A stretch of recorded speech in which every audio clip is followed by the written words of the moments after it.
What's up, everybody? I know it's been a while since I posted, but here I am doing another video.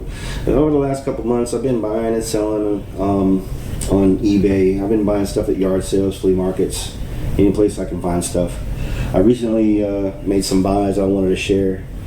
Just the message I have right now is that it doesn't take money. It doesn't take a lot of money to make money. You have to invest up front, but sometimes it just takes luck and being in the right place. But there's money to be made out there. You can do it. If I can do it, you can do it. But just going around just to show. Here's some items. I got this stuff today. I bought this Atari. This whole box here says Atari, 20 bucks, you know. And I'm going through it. And it's a bunch of controllers, some old paddles with an old Commodore. And there's games in here too. There's Freeway, Pac-Man, Donkey Kong. Pitfall. That was one of my favorites growing up. Pitfall. Watch out for the gators. This one has no Astro Blast. Interesting. Okay. There's a bunch of controllers in here, and you know, when sometimes you got a wheel and deal when you're at flea markets. And I've seen a stack of these old postcards. It was a big stack, and it said $2 on them. I said, well, if I bought this for 20, would y'all throw in the postcards? They're like, sure. So boom, check this out, folks. Look, this is leather. It's got a 1-cent stamp on it from 1908. It's like a leather postcard. But I ended up with a pretty good haul of old vintage. I mean, these postcards are over 110 years old. 109. Look, January 1st, 1909. Happy New Year. And it just goes on to my brother. And most of them are signed and sealed, or not signed and sealed. They're signed and sent through the Postal Service. 1911. 1 cent Benjamin Franklin. When you see stuff like this, first of all, snatch it up. Even if you're not wanting to sell it. But this is history. This is historic stuff to me. It's very interesting. Like, this is from a day gone by, that with thoughts and things that we don't really do anymore, you know, as a society. But here's an old school Valentine's Day card. Cheese and Kisses. I guess that's probably Valentine's as well. 1911. Just so much history, so much cool stuff in here. And not to mention, after I scored this sale, I went and I did look up postcards from the era, and they're indeed collectible, very highly collectible. This is a really, really awesome buy. There's probably, I'd say, 60. I'm trying to be careful when I'm picking these up. There's probably 60 or 70 of these cards, and they're in great shape for their age, considering they're 110 years old. You know, my grandmother and my grandfather weren't even born when these were made, and this is Martinsville High School in California. So if you're watching this from Martinsville, or Marysville, that's what your high school looked like. Way back in 19, let's see a year on here, but it's definitely old. Also, when's the last time you've seen a postcard like this?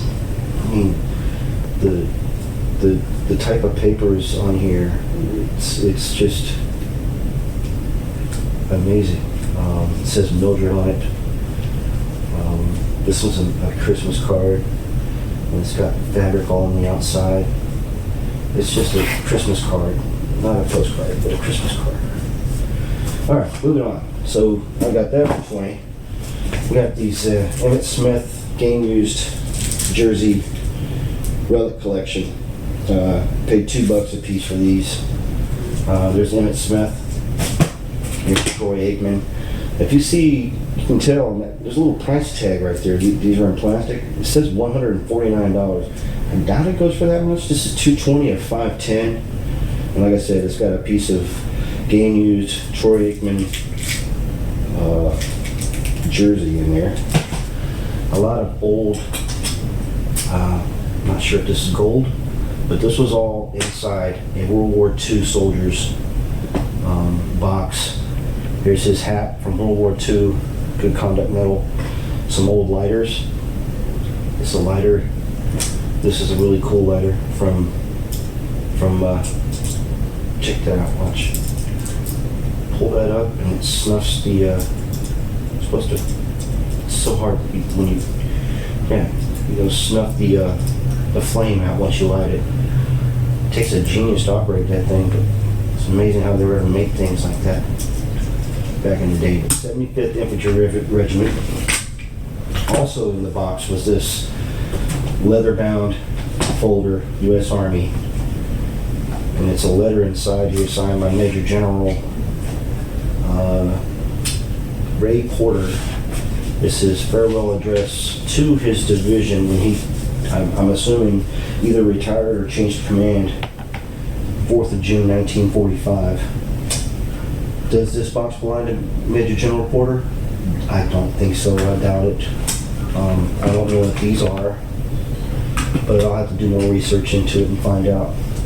I also got these cars, and I looked this one up on eBay just alone. The company is, it's the 1932 Chevrolet Confederate, and unsure what the actual, oh yeah, I remember now, Franklin Mint cars. They're realistic scale models. I mean, even the blanket, even has a blanket in the trunk. Look at that. And there's other pieces, but I got 8 of these total of different types of vehicles from Franklin Mint, late 90s, and this is a 1930 Duesenberg J, Durham. And there's parts in there, but I got the whole box of cars for $75. Not a bad deal. Some Jack Daniels, old number 7. These got little kegs in the back, old wooden kegs. But these are scale models. This looks like a Model T truck or something. And even more. But the crown jewel of my finds, I ran across a lady who had a nice china set for sale, and I made a deal with her on the china set, and while we were packing it up, she asked me if I wanted a nice set of silverware to go with it, and I was like, sure, what do you have? She opens up, well, she takes me into a room, and she opens up this box here. She shows it to me. Look at this, folks. When I first opened this box, the spoons were all up in here, and this is the spoon I pulled out, and I looked on the back and it says triple. So I was thinking it's a triple plate, but it's a very nice, and she was very sweet and very nice lady, and I made her, she said she would sell me her set of china was a 71-piece set, which I'm about to show now. She sold me this. This is just one of the plates from the set, but it's made by Hutchenstreuler. It's a German pottery. She said that she purchased this in 1953, and I'm assuming right around the same time she bought this silverware set. Now, the interesting part about this silverware set is I made an offer, and we agreed on $200 for the china set and the silverware set. On the way home, I stopped and I pulled over on the side of the road, and I started looking closer at this silverware set. I read on here, Reed and Barton, sterling. Yes, this spoon is triple plate, but all of this is sterling. It's a Reed and Barton sterling, right? Roughly, I've already done the weight. Roughly about 108 to 110 ounces of sterling silver in this set. And even at a conservative $25 an ounce, you do the math. It's a $2,500 set of silverware. That's just and the box. I'm not planning on selling this anytime soon. I don't think. I'm gonna hold on to it, but that's what's up. That's the kind of stuff that drives me to do this type of hobby. It's a hobby to me. I mean, look, you never know what you're gonna find. I see this box, right? I seen this today. It said $5 on it, just sitting there, and I open it up, and it's full of these. Granted, they're cubic zirconia, but there's a bunch of them in here, and they're different types of stones. There's some garnet, jeweler stones, just stones that a jeweler can use to make jewelry with. Hey, I paid $5 for the whole box. There's easily 20 to 30, maybe I'd say about 20 stones in here. And I did look them up on eBay. They go about $4 to $5 a piece, including shipping. Some of them are selling with shipping not included, and some people are out there willing to pay $7, $8 a piece for these. But hey, scoring a buy like that for $5, yeah, I'm gonna make my money back with that.